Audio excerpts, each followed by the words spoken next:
Live from Fairfax, it's the Inside Scoop, Virginia. All the news Virginians want to know. Here's your host.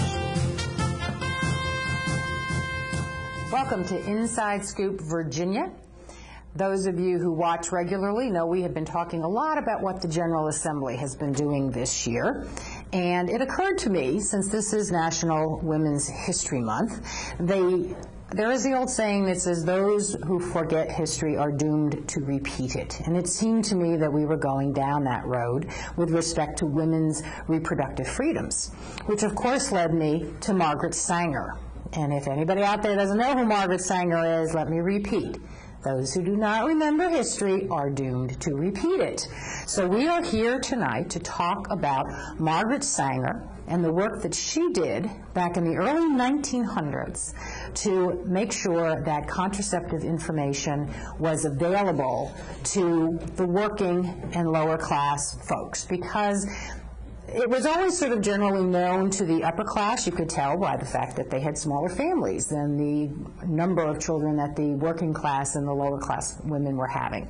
And this really bothered Margaret Sanger, and she set about to do something about it. It was an extraordinary life. I want to introduce my guests to you. They are Margaret Sanger's granddaughters. And right next to me is Margaret Sanger Lampe. She has been very active in the educational area since the 1970s. She sat on the Virginia State Board of Education from 1979 to 1987. She followed that with 2 years on the board for Virginia Tech. And then she was also on the National Commission for Excellence in Education. Everyone knows the report. It's called The Nation at Risk. It sold 10 million copies, and I'm so pleased that Margaret has come to join me today. I'm delighted. And we also have Margaret's sister, Nancy Sanger Pallison. She is an MSW. She's been the executive director of the Arlington Free Clinic since its inception in 1993. Her current community involvement includes chair of a group of Arlington health providers who work with uninsured and underinsured county residents. She is co-chair of an Arlington County-wide task group to identify existing gaps in health care access and to find solutions through collaborations between public and private organizations. She is a member of several Washington metropolitan regional initiatives focused on improving access to health care for low-income, uninsured people. She is a recent member of the Community Council for WAMU, which is American University's public radio station. And she was recently recognized as a 2012 Washingtonian of the Year, which is great. Go to the WashingtonianMagazine.com. You'll see this great picture. I'm assuming the picture of you is in the Arlington Free Clinic. Looks absolutely fabulous. Thank you. Thank you. I'm very pleased, and that's a lot of public work that you're both doing, either in education or in healthcare. So let me ask the obvious question. Your grandmother was obviously very involved in public policy, improving, in her case, healthcare, but I did read that one of her methods of trying to get contraceptive information out there was, of course, education. So was your grandmother an inspiration for a part of what you're doing now, or how did that all come about? I would say definitely. Yes. Definitely. She was a very committed, very focused woman with regard to women's health care and a woman's right to control her own body. But she also felt very, very strongly that we have a responsibility to give back to our community and to make our communities better places to live for everyone. And that message definitely came through for me. And so that much of my life has been involved in some way with public service. And you grew up next to your grandmother, right, in Arizona? Yes, we did. We lived right next door to her in Tucson, Arizona. When we were little girls, we'd run over after our breakfast and sit in her bed with her and have another breakfast. And she told great stories about what she'd done and who she'd met, and it was just wonderful. That's amazing. A lot of fun. I was surprised to read, because before I started looking into this, I knew who she was, of course, being a person of a similar person's age, but I had never actually read anything about her, and all of the reports that said she was a very small woman, very soft-spoken, I had sort of expected a much bigger firebrand, not somebody who would have sort of a gentle demeanor that people would actually pay attention to, and apparently she could be very persuasive. She was persuasive, and when she talked to you, you were the only person in the room. That's a great trait. She really focused on you. And I would use the word charismatic, and I don't use it lightly. But I do think that she had charisma, and people recognized. I mean, it was just, you did walk into a room and you felt it. You just felt a presence there, and Margaret's absolutely right. When you talked to her, she was right with you. That's a great thing. And when she'd come over to our house for dinner, as soon as she walked in, there was a lot of electricity that began. Now, your father was her oldest son, Yes. right? So did he remember at one point she was indicted and left the country, and he was a young adolescent at the time, 10, 11 years old. Did he actually remember that whole? Oh, yes. And was that things that you discussed in your family? I think to some extent. Not a lot, probably growing up for some reason, I'm not sure. But remember asking him what was the best. I remember asking him, this may not answer your question, but a little later in life, what was the best part of his growing up? And he thought about it for a few moments, and he said, when my mother was around, when she would come home from abroad or out around the country doing what she was doing, because she was such a presence and such a warm presence. So that was very appealing to him. But he was also very committed, as he got older, he was a physician, as our uncle was as well, to what her cause was. Really? Yes. Okay. Oh, yes. Oh, yes. And he did mention, well, he didn't mention, but we learned that he really didn't learn to read until he was about 11 years old. He had gone to live with certainly his father and then his aunt, and life was not very easy. His father was an artist and adored Margaret Sanger, and he thought she was absolutely fantastic, and whatever she said, he said yes. That's Bill Sanger.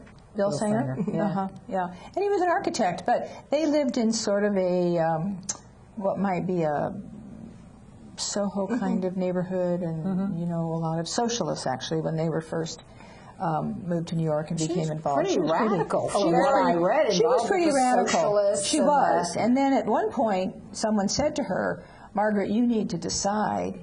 You have a lot of interests and a lot of interest in changing things for the better. What is it you're going to focus on? Because you can't do everything you want to do.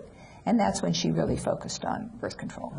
Before that, she got her start by picketing the Triangle Fire. It was a labor woman's dispute. A woman's three-story Locked in. Garment district. The children were there too, from about age 5 on. The owner locked the door when they came in at 7 o'clock and opened it up at 6 at night, and a fire sparked, and the entire building burned, and the mothers were throwing their children out to be caught and jumping out themselves. And she really said, labor has got to take care of these people. This is just unheard of. I read some of the things that she said, particularly about the child labor laws and the fact that the families were so enormous that these little children, 5 and 6 years old, were going into these kinds of facilities, and the need to protect them. She talked about how treating children like this was really devaluing them. You're saying that you don't think much of them. They're throwaways, which obviously is what the owner of this factory thought, to not even care and have all those folks die. It was just amazing. That was a very shocking time. And I think it's a recent anniversary of that. Yes. That fire. I was amazed when I was reading through some of this stuff. It was very difficult, the kind of environments that she was living and working in principally in New York. Now, do you know, she got involved in this as a result of her own mother's experience, is that right? And she was a nurse to begin with. She was the only the first woman, maybe the only woman actually, who went, except her sister, younger sister, went to beyond high school. The only one in the family of 11, and she went to nursing school and then started to work on the Lower East Side in as a midwife. As a midwife. Mm-hmm. There is that I read her mother was pregnant like 18 times in 22 years or something. And the last 10 years of her mother's life was spent in bed. She had tuberculosis, and she was pregnant every single year. I had to tell you, I was shocked and at that. And she said, good Lord. Our grandmother said later, the 18 pregnancies didn't hurt my father at all. He lived to be 86. Yeah. And her mother died at 50. Yeah. Mm-hmm. That was, I read that, I was just like, frankly, I was kind of like appalled. I thought, oh my gosh, to be that ill and that constantly pregnant. Mm-hmm.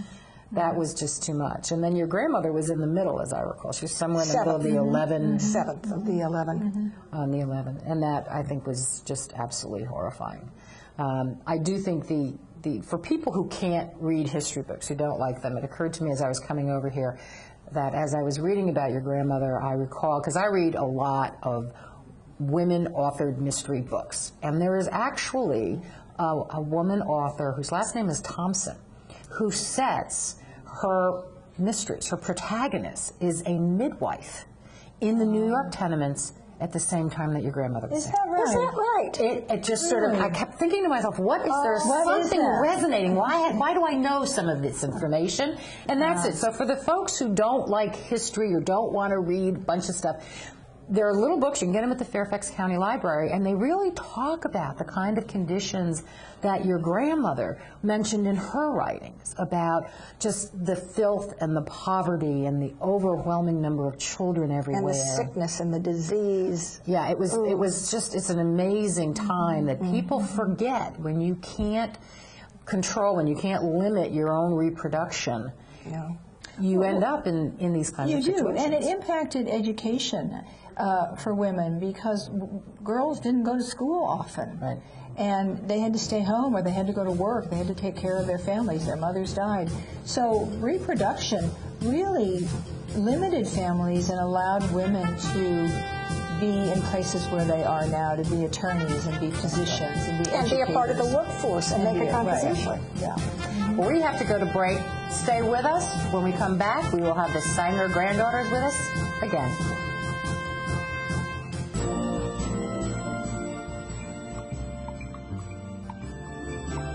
Around the world, 1 out of every 3 women will be beaten or otherwise abused in their lifetime, often by a family member or loved one.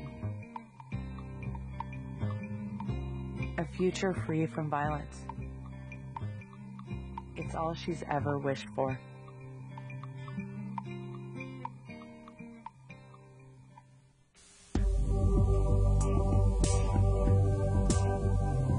Did you know you have the power to stop children from joining gangs?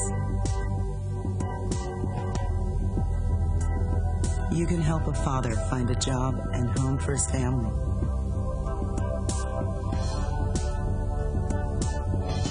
You can assist a woman who can't afford the medicine she needs to live and the home she can't live without. You can choose to make a difference in our community. Support Volunteers of America, and you can help improve the lives of nearly 2 million Americans each year with programs and services that help individuals and families overcome their challenges to become as independent as possible. Support the programs that are working in our community. Contact Volunteers of America today. Call 1-800-899-0089. For some folks, saving for the future is easy, but for you, it might take a little more effort. Saving for your future is your responsibility, and there's a lot to save for. I never thought of that. Like your child's education, perhaps uncovered medical expenses, or just to be sure you can live the way you want when you retire. The time is now to save for tomorrow. Save now or work forever. Here again, the Inside Scoop, Virginia. Welcome back. I'm Bettina Lawton, your host, and this is Women's History Month, and we are talking to the granddaughters of Margaret Sanger, who is the mother of birth control in the United States for sure. We have Margaret Sanger Lampy, and we have Nancy Sanger Pallison, and we're going to talk some more about what their grandmother did. She did a lot of education, we mentioned that at the top, and she did a lot of writing. She was really a prolific writer, and she did something called What Every Girl Should Know, and then she did something about 6 little children teaching little boys about birth control. That was pretty bold back in her day. Very bold. She was very bold. She was very bold. I mean, she broke the law to do the things that she did. She broke the law to open the first clinic. And she did it, actually, and she told everyone she was doing it, so the press was there, and the police were there, and everything. It made a big And the splash. women with their baby carriages circled that entire block waiting to get in to see her. That was an amazing story how she did that. And we should say, so that people understand, when you say she broke the law, there were these laws called the Comstock laws. It was a federal law. Anthony Comstock was the postmaster of New York. And he had this law that passed, it was a federal law, and if you wrote, distributed, or sent through the mail obscene materials, and the obscene materials were defined to include information about contraceptives and certainly contraceptive devices. And the functions of bodies. Oh, good Lord. Oh. We cannot discuss that. Oh, But the fines were pretty stiff. So when you say your grandmother broke the law, the fines are up to $5,000 and 10 years in jail. I mean, this was not some little minor risk that she was taking. No, and she was there 9 times. Oh my gosh, in jail? Never had her fingerprinted done. And Nan, tell the story. Of what? Of what she did when she when she was in jail, she actually utilized her time really well. Most of the women who were in jail were non-educated women. A lot of them were prostitutes. And so she began to have classes, and she'd educate the women in the jail about their own reproductive health, how that worked, and about beginnings of birth control. And hygiene. And hygiene. So that when they came out, they would know a lot more than when they went in, and in some ways how to protect themselves. That's a great use of your time while you're in jail. Isn't You've got to it? be there. Isn't it? Because those were pretty dire. This was not some country club jail she was in. no. They were nasty places. Right. Well, I did find interesting, I read a piece that about the judge in her first sentencing saying that what she was doing was trying to allow women to have sex without consequences, and that couldn't be allowed. And I thought, boy, that sounds so familiar these days, and what people are saying now, and sort of that whole Rush Limbaugh thing coming through. I was like, some things never change. That was like, I don't know, 1911, 15, something. Right, It absolutely. was a long time ago. It was 100 years ago. And these discussions are coming up again. And it's truly Fiercely coming up. unbelievable that they are. 100 years later, we as women have enormous freedoms to do what we want with our own bodies and with our lives, basically, as far as education and workforce and having children. And it's freed everyone. It's freed our whole society and made our whole society a much finer place to live, all over the world. Well, there are the folks who will say that the invention of the birth control pill really revolutionized women's abilities to be educated, to go to work, because you could plan, you could, decide when you were going to have children.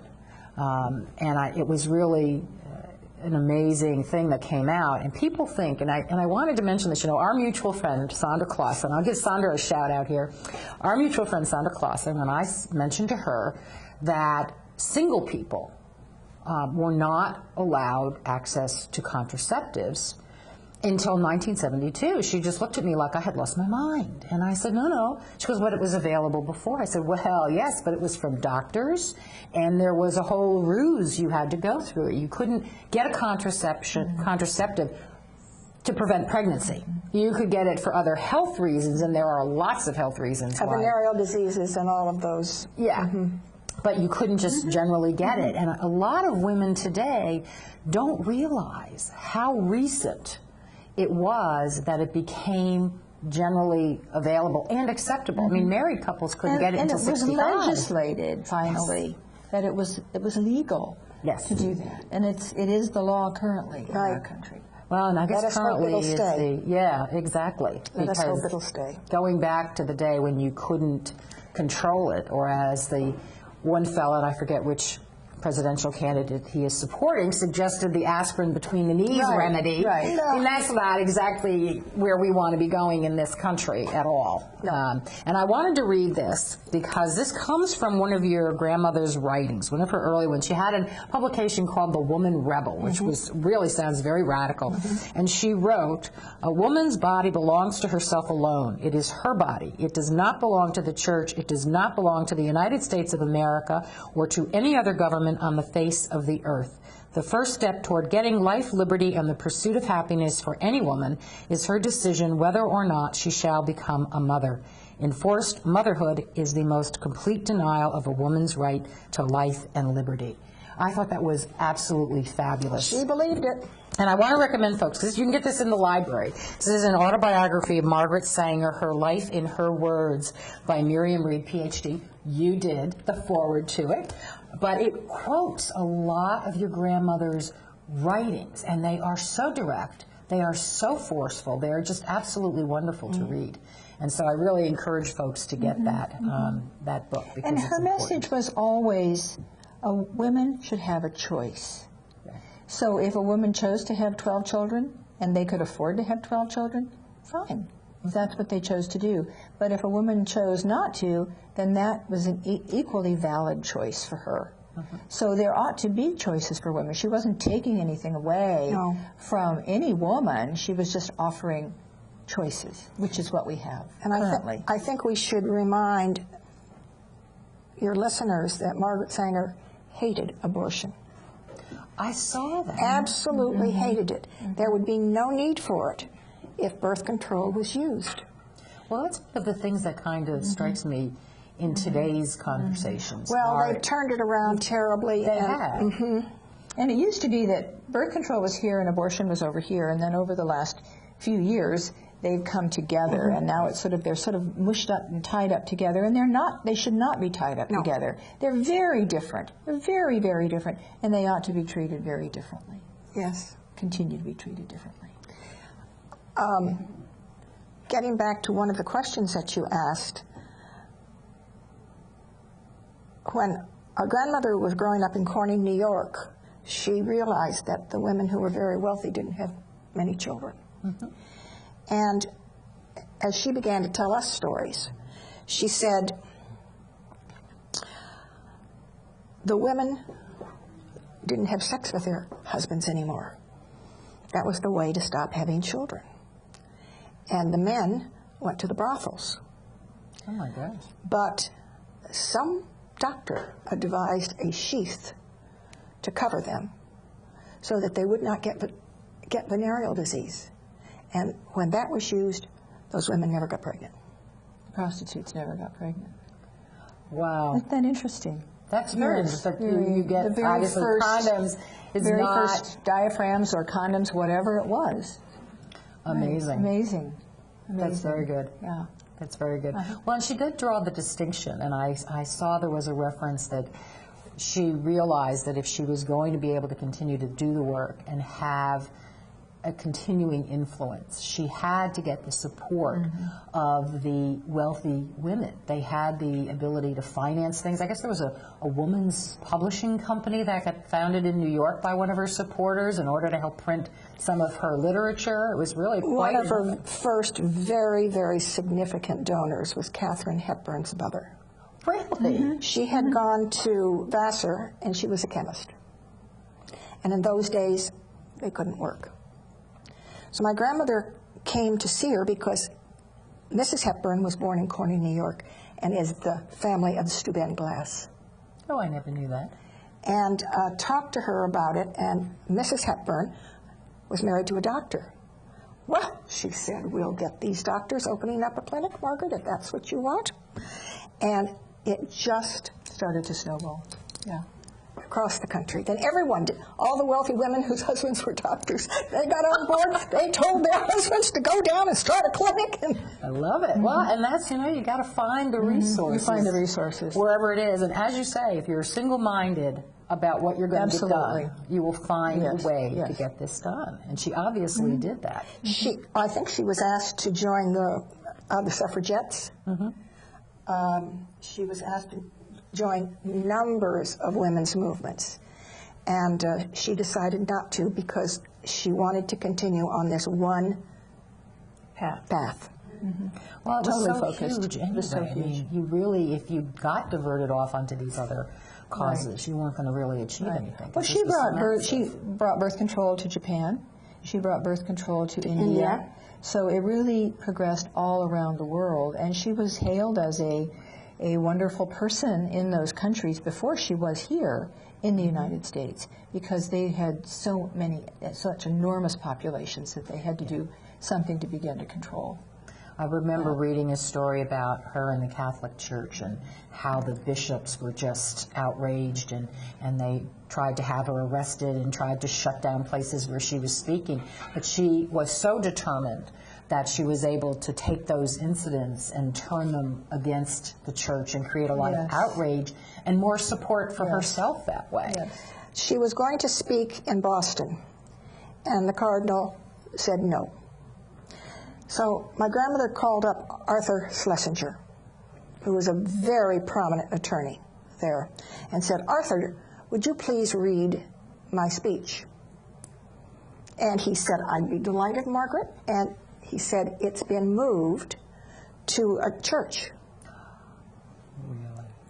This is great. This is great. So my grandmother came in, dressed beautifully, and she had taped her mouth all the way around her head. And she stood right next to Arthur Schlesinger and didn't say a word. And he read her story.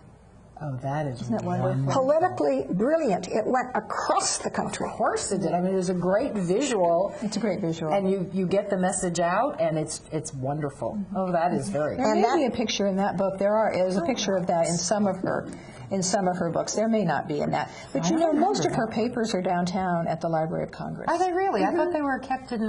Well, Smith College has some, but the Library of Congress has more. Wow. Smith College gave her an honorary doctorate degree. Oh, wonderful. What? The music. Oh, we're listening to we got totally lost in the conversation. I want to thank you both for coming. It has been fascinating. I'm so glad that you've been continuing your grandmother's work in various ways. And thank you so much for coming out tonight. It was a lot of fun. It was a great pleasure. Thank you. I hope your listeners Are enjoyed listening it. well. I hope so. Too many women get hit by their boyfriends and husbands. Too many women are pressured into having unprotected sex. Half of the people in the world living with AIDS are women. It doesn't have to be this way. Together, we can change this reality. Let's strive for a world free of violence.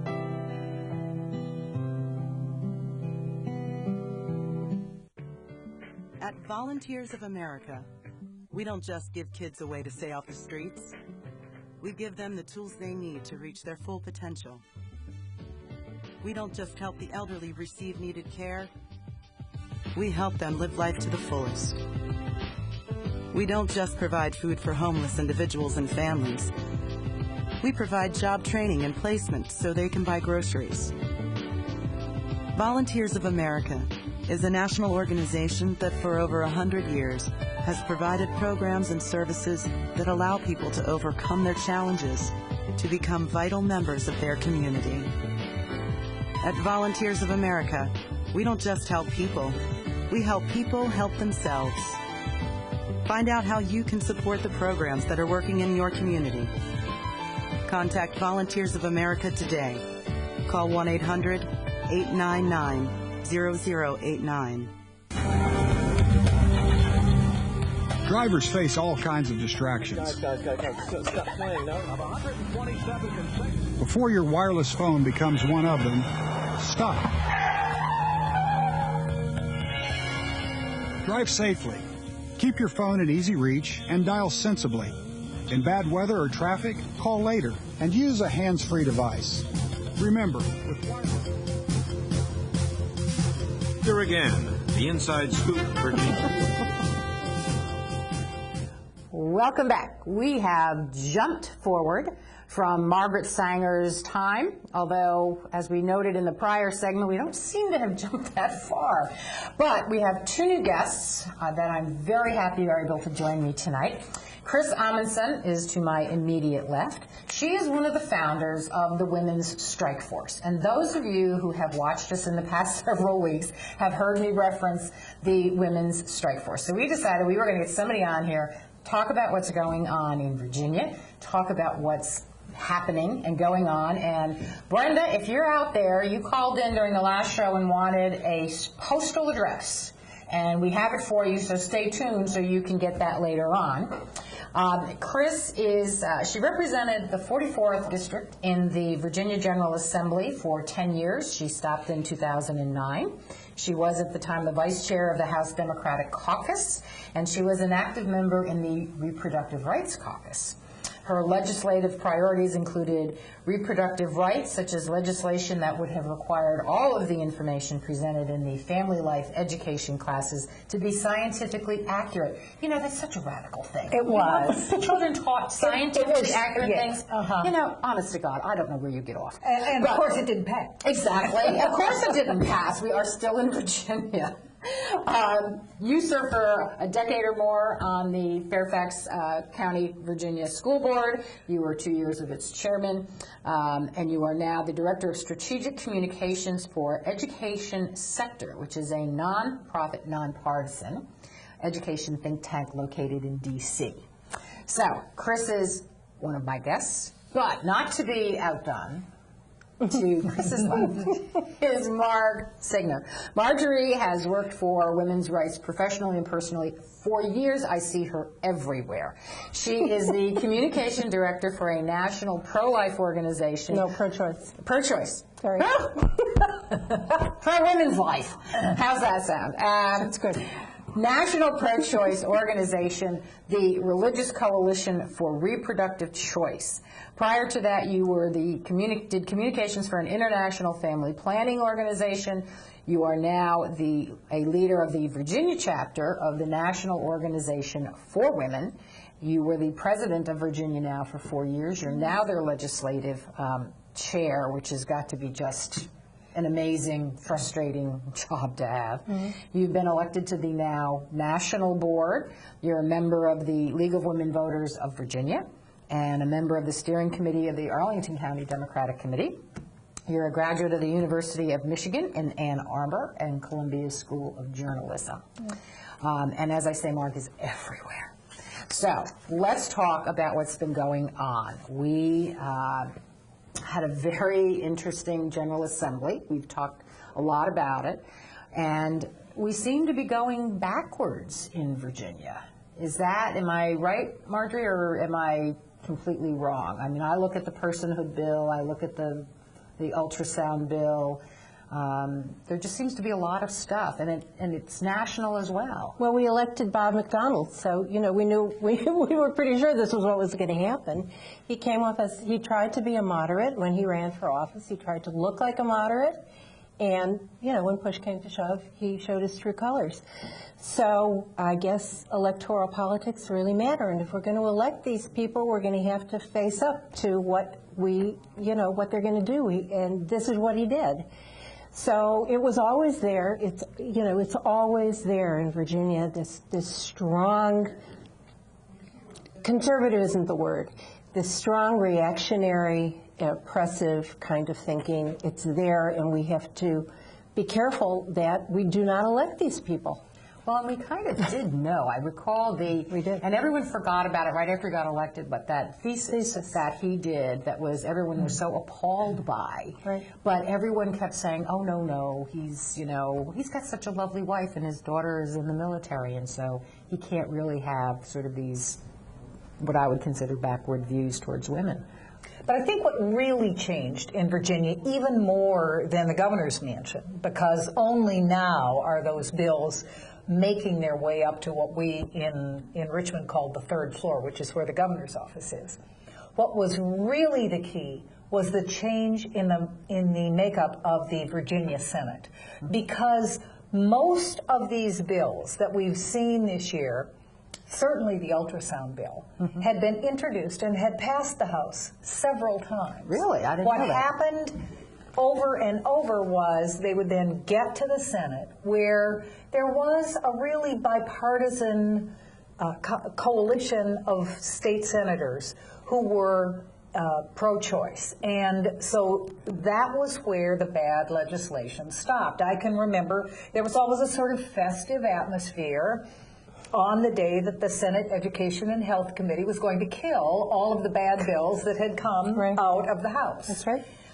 But what happened this year was that there was a 20-20 split in the Senate, and Lieutenant Governor Bowling, who is very much aligned with the conservative wing of a very conservative Republican Party, then voted to break that tie.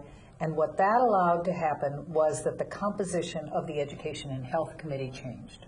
And that's how these really bad bills got out? That is precisely how they got out. Right. Well, and as Marjorie, as you were saying, you know, elections have consequences. Yeah. We need to be careful who we're electing, or this is what we're going to end up with. Now, but I'd like to just add one thing. Unfortunately, also, it's more than the Democrats and the Republicans. There are a couple of Democrats who, on these life issues, vote with the Republicans. And that is a body blow to anyone who really supports women's rights. And fortunately, there were several Republicans who just refused to go along with the ultra. You're trying to figure out a nice way to say it. The word I'm looking for is crazy. But at any rate, these very, very right-wing and anti-women, I believe, legislators who are really, you know, out. I think they were just out to get women, and I think they were out to get the Democrats who had supported women's rights and had fought for so long. It just seemed like there was a vengeance there. This was not business as usual. It really seemed they were vengeful. But I do think that when you point out that there are still a few Republican moderates, the coalition in the Senate of Virginia, and this does lead to the organization of the Women's Strike Force, because it was very much a bipartisan coalition of state senators who supported, in this sense, an extremely limited role for government, that government did not have any business, for example, telling your doctor what medical procedures to order.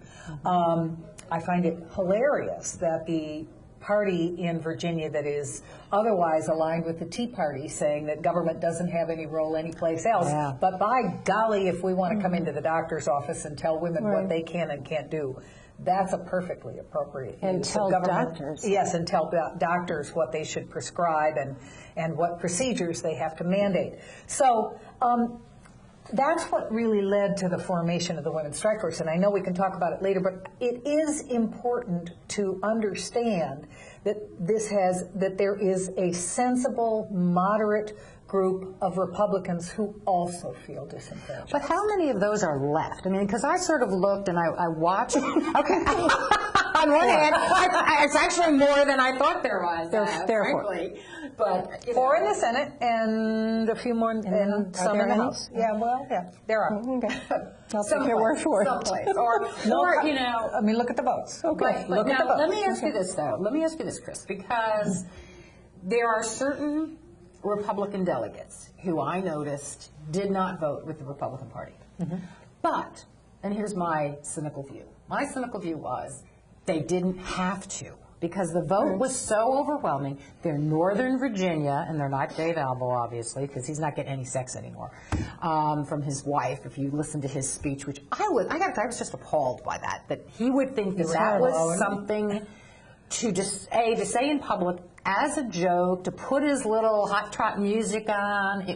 I just sat there and thought, I mean, I was absolutely speechless. I could not believe he thought that was appropriate. The background to that is this was in a discussion of after the ultrasound bill was up, and apparently she was so upset by watching the discussion of that after he sort of, in his own words, tried to put the moves on her, Right. you know, she just got up and went to bed because she was so disgusted by this ultrasound bill. And so he said he was blaming his colleagues for depriving him of romance with his wife.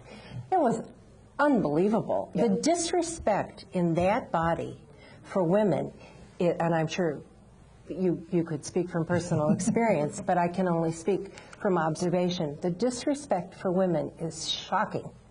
Well, where does this come from? I mean, so I take it you think it's always been there, but now they're able to put it out. So this is truly the Virginia Gentlemen's Club, and the fact that women are there is an inconvenience, but it's not going to stop them from doing whatever it is they want to do. I mean, what happened? The whole place seems to have fallen apart. Well, the house has always had a more raucous culture. I mean, the house is a place where, if you're funny, you know, there's a high premium paid, I think, given to people who can be entertaining because you've got 100 colleagues. You're there for 2 years. There's a lot of turnover. It's not like the Senate, which is much more collegial. And there always was, frankly, a kind of a frat boy culture in the house. But there were enough, I think, older members who kind of set the tone that this was still Mr. Jefferson's house. And what's happened is that many of those people have retired, and so now, alas, the frat boys are kind of running the place, and that's where we really came a cropper, I think. Well, I just found the whole thing atrocious, frankly. Well, Virginia didn't show well. It's never good, I think, for your state when you become really the regular butt of jokes, when Jon Stewart and The Daily Show don't have to write any new material because they just have to read the headlines from Virginia, and not on one day, but day after day after day. That's not getting back to the comment about what issues the governor ran on and what people in Northern Virginia who voted for him wanted. What they wanted was jobs, and what they got was instead that we became really the butt of a national joke. What stunned me, I have to say, most about the ultrasound, the mandatory ultrasound exam bill, was that they introduced it without knowing that an abdominal ultrasound would not work in the earliest weeks of pregnancy, and that you would need to have a vaginal probe. They did not know that until, and yet they pursued a bill. Their ignorance. Let's go to break, because I've got to go to break. Stay with us, because we are going to discuss that incredibly important issue. Stay with us after the break. This is firstgov.gov, where we're obsessed with getting you government information. Brand new student loan applications on the site, baby. This calls for a celebration. Where's your uncle? So in the end, it was either take the astronaut gig or come work here. What can I say? Duty called. Dude, that's my cop. Oh, sorry. Yeah. I'm pretty sure that's Sam's cop. Oh, sorry? Yeah. No. Sam's? No. Just log on or email us and get what you need. C, change of address form. That's how it's done. D, driver's license renewal. E, emailing Social Security information. Yeah. Okay. Yeah. Nice, we'll allow it. All right, that. What are those? Government surplus cars for auction. You posted those online last time. No, you did. I'm posting them online this time. For all your government information, firstgov.gov. Oh, what have we got here? Sometimes you feel tired. You can't seem to lose those extra pounds off your midsection. And your joints hurt when you take the stairs. Well, you're getting older. But I'm happy to say that there's some simple things we can do to keep you happy and healthy for years to come. We can also lower your risk for some serious diseases the older population is often subject to. Proper nutrition is more important than ever. Your body has changed, you know. Not as many treats. A basic exercise plan, lots of walks and fresh air, and most importantly, come and see me for twice-yearly checkups to help ensure the best possible quality of life. Now, how does that sound? Good boy. Improve the quality of life for your elderly pet. Schedule twice-yearly checkups that include preventive care and regular lab work. For message from the veterinary members of the American Animal Hospital Association. Here again, the Inside Scoop, Virginia. Welcome back. We are here for the last segment of Inside Scoop Virginia with Kris Amundson and Marjorie Signer. We are talking about the Virginia legislators. We're going to talk about some federal legislation. We're going to talk about the women's strike force. So let's go back to where we left off, which was Marj was explaining to us how this bill, they were imposing an internal ultrasound and didn't even know that that was what was going to be required. Until somebody else from a national DC organization, I believe it was the National Women's Law Center, pointed it out. I mean, they did not know what was in their own legislation that they were so passionate about and that they absolutely felt. Ironically, this was a right to know and informed consent piece of legislation, and they didn't know what it was they were trying to inform people about. That's sort of a problem with non-doctors writing medical requirements, I think. You know, I was a legislator for 10 years. Obviously, I think that there are lots of wonderful and important things that legislators can do. One of them is not prescribe medicine. You know, one of them is not practice. We dealt with a lot of scope of practice issues, and I'd say if you're a state legislator, your scope of practice does not include coming into my body. Thank you very much. Exactly.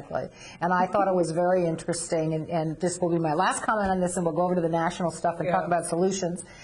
I thought it was also very interesting that despite the fact that they thought this was just, so important, they voted down the legislation that would help actually pay for it. So they have, as I said in an email to the governor, you have imposed an unfunded mandate on the women of Virginia in order to get a legal medical procedure. And I found that just so ironic, given all of the clamoring about federal unfunded mandates, and they had no problem imposing them on the women of Virginia. So let's talk some about the federal piece, and then I want to talk about the hopeful piece, which is how I view the women's strike force. So is Virginia the anomaly, Marj, or is this stuff going on across the country? It's going on across the country. And it just seems like it's in the air. This is a great time to introduce this legislation. I think that's why, so many people are saying there's a war on women. It has been outrageous. And, sort of the most ridiculous thing is this contraceptive coverage issue. And when you hear Margaret Sanger's granddaughters talking about this, and you realize that whatever happens, somehow women seem to be fair game when there are political points to be made. I thought Hillary Clinton made a wonderful comment. Why extremists always focus on women remains a mystery to me, she said, tongue-in-cheek. Why do they always do this? I guess they feel like it's good politically. And I think we need to be very strong and in our response with men. This is not just a women's concern. I think we need to work very closely with all of our allies to stop this. Well, that was one of the things that, in terms of what Margaret Sanger was working on, one of the things she pointed out was the inability to control your reproductive choices. All of these children not only disadvantaged the women, but it really disadvantaged the men who it became essential for them to continue working and working multiple jobs to try and take care of these families that they were creating. So it wasn't really working for anybody. You had women who were worn out and tired and always sick. You had children who were sick and tired and into child labor and trying to make money. And you had guys who, either were trying to do what they could do after, frankly, having not controlled themselves earlier, or they just left and just threw the whole family into a cycle of poverty. So it is an issue for everybody. For everybody. For everybody. Absolutely, especially as so many women are in the workforce. More women are in than not. Possibly more women have jobs now than men, unless the economy has changed. It has to be seen as an economic issue, and it has to be seen as everybody's issue, as you are pointing out, and it has to stop. And as long as we let them zero in on this is only about abortion, we are going to lose. It is not about abortion. It is about women's lives and, to me, women's dignity. And I think that's something we can all get behind. I think what they have done is shameful in Virginia, and I think you're seeing it right now in the U.S. House of Representatives as well. They will do whatever they can because they think there are political points to be made. Well, there are elections coming up. The entire House of Representatives is up this year. So women, you need to pay attention to what's going on and who's voting for it, and get out there and vote, because at the end of the day, that's what makes a huge difference in terms of the laws that get passed in this country. So let's talk about possible solutions. The Women's Strike Force appeared out of the ether. We sure did. And I will, you did. I mean, 1 minute you weren't there and 1 minute you were there. And I will tell you, I was at a meeting on Saturday morning of Democratic women. And we were all talking about, what are we going to do, what are we going to do? And people kept saying, well, this has to be bipartisan. And it was very constrictive because you could, but this was a Democratic committee function, and so it's a little hard to say, oh, now we're going to be, nonpartisan. And 2 days later, the announcement for the Women's Strike Force came out, and I said, somebody must have been listening to us. So what is this? How's it going? You've been on the Rachel Maddow show, mentioned you. You've had all kinds of good stuff. I've been in politics a very long time, and I have never experienced anything like the success of the Women's Strike Force. We clearly struck a nerve. The Saturday that you were talking about, the next day on Sunday, we had about 10 of us, I would say, had a conference call. Most of us former members of the General Assembly, Republicans and Democrats from all over the state. And we agreed on a couple of things. One, we were all shocked and appalled by the legislation. Second, this was not doing Virginia any good, and we are all people who care deeply about Virginia and who love Virginia. And the third, we knew that there were still a majority of people who agreed with us that this was not an appropriate place for legislators to venture.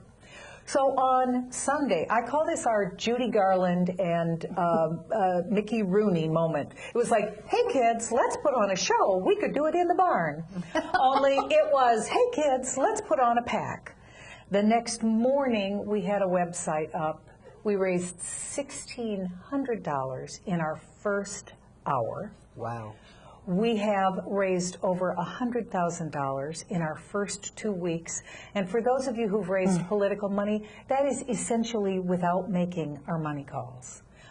That is money that has simply come into us from all over the country in contributions of $5 to $10,000 with women who are simply shocked and appalled and want to say no more. So our commitment is this. We're going to continue to raise money. We are a Virginia PAC. Yes, clearly, Marge, there's a need all over the country. And as we used to say in the General Assembly, they can get their own bill. You know, we say, get your own bill.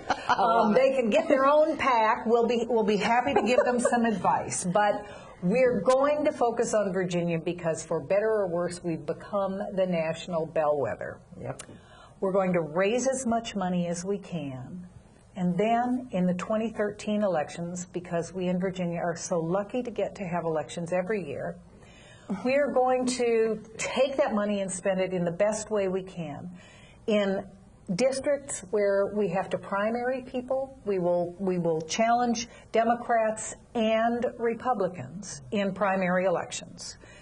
We will run people in the general election, and we hope and know, we are now confident that we will have enough resources that where we play, we are going to be able to play big. And we know that women are with us. We know this is going to motivate women to come out to register to vote if they aren't.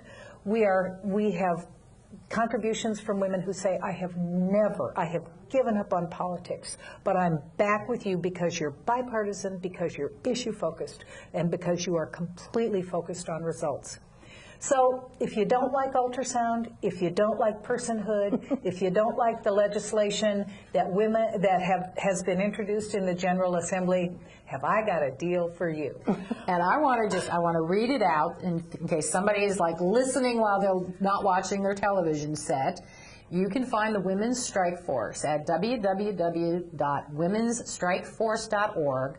And the snail mail address, this is for you, Brenda, in Fairfax, so I hope you're watching. Women's Strike Force in care of Robin Abbott, 2 B's, 2 T's, Esquire, 763 J. Clyde Morris Boulevard, Suite 1A, Newport News, Virginia, 23601. So they can, right there, send money, ask questions, do what they need to do. And we're now creating advisory committees. We're going to ask people to join us as volunteers, to join us in selecting targets. This is a kind of target-rich environment here in Virginia, but we're going to ask for help and advice on where we can spend the funds that we're going to be raising for the next year and a half. And so I would just say to those legislators who made those terrible votes, if you feel like you're hearing footsteps, you are.